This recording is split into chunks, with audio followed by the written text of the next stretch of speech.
Having a strong presence in our seas is crucial for all NATO allied navies. Whoa. But unpredictable circumstances mean it can be dangerous work. Any search and rescue operation at sea is fraught with risks and difficulties and requires a lot of cooperation and coordination on what happens when a crisis strikes under the water. At any given time, hundreds of submarines are in operation worldwide.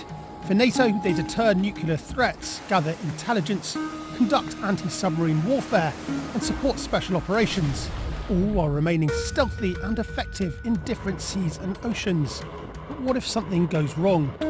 We're off the coast of Norway in the North Sea, a great grey expanse stretching out in front of us, and we're here to do a deep dive on submarine search and rescue. I'd be going down to the depths of the North Sea to find out just what it takes to respond to a submarine in distress. Wow, it is a tough squeeze, isn't it? Yeah. So I should have eaten fewer cakes.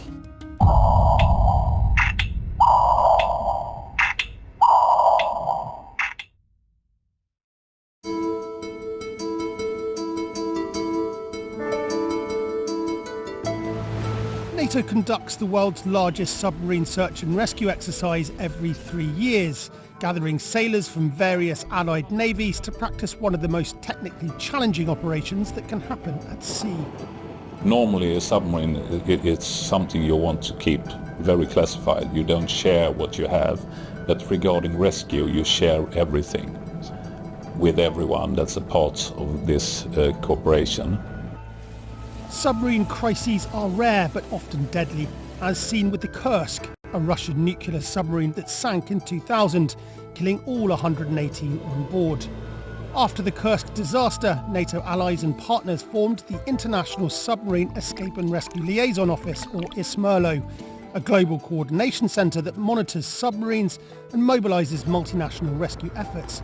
It ensures specialised rescue ships and equipment are on standby whenever submarines are at sea.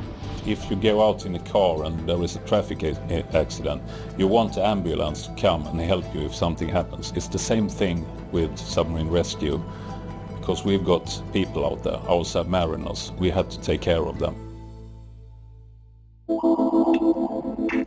When a submarine gets into trouble or disappears, the first step is finding it. I boarded the Turkish rescue ship, the TCG Alemdar, to speak with its commanding officer about how that's done.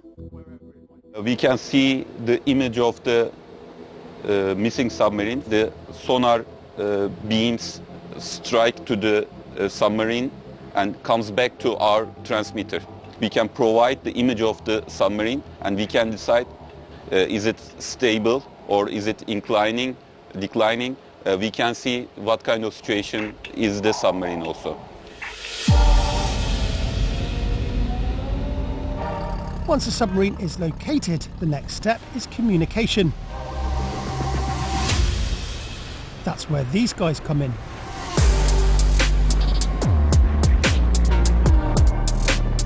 The Distress Subgroup is a team of submarine rescue specialists from the UK who, in a crisis, would quickly deploy to the scene of a submarine in trouble, establish an operating platform and attempt to communicate with the crew inside. Once we've done that, a nation can then tailor the response that is taking place and is being planned. Our role then is to remain on station and to provide subject matter expertise to the situation and control it until the larger units turn up. But communicating with a potentially damaged submarine hundreds of metres below the ocean's surface is no easy task.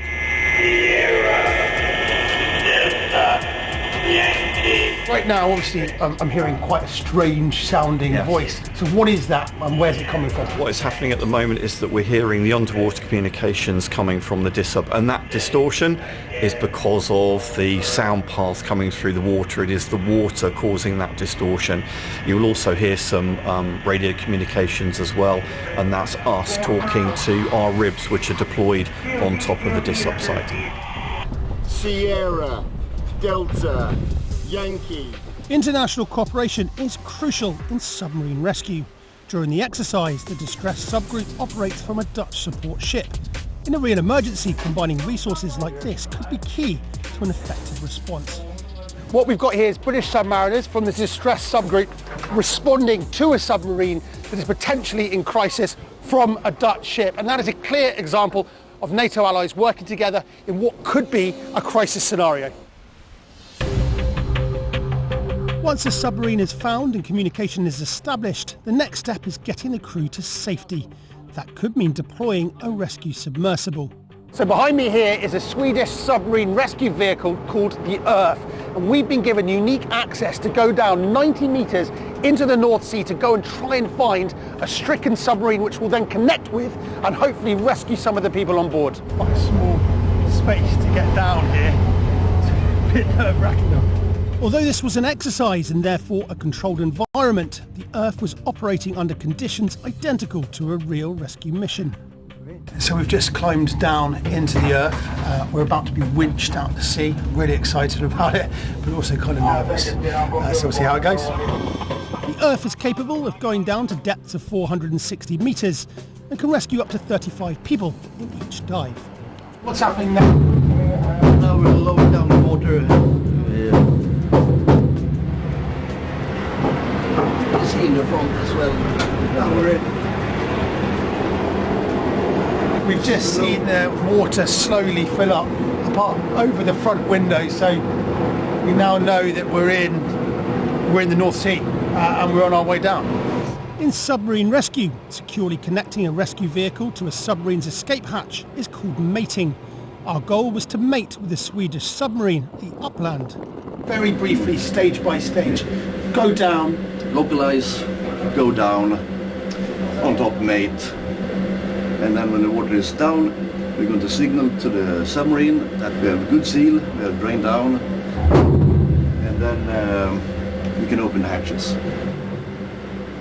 So we're now 85 metres down and we've just seen the submarine, and if you look through here, crystal clarity, you can see that white cross, and that's the sub that we are about to mate with.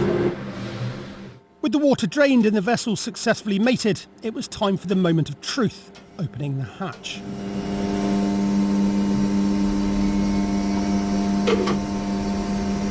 Ja, osthyveln är klar.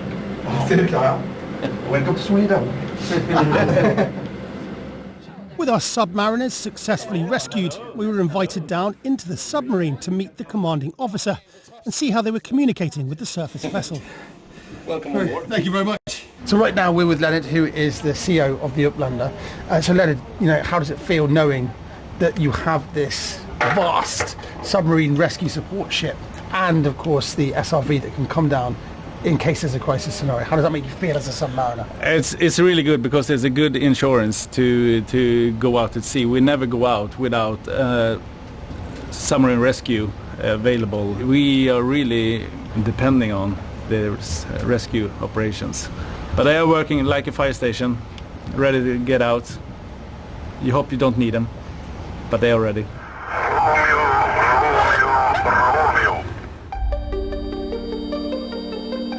The final stage of submarine rescue is ensuring the rescued submariners receive immediate medical care, which could include using decompression chambers like this one to prevent decompression sickness.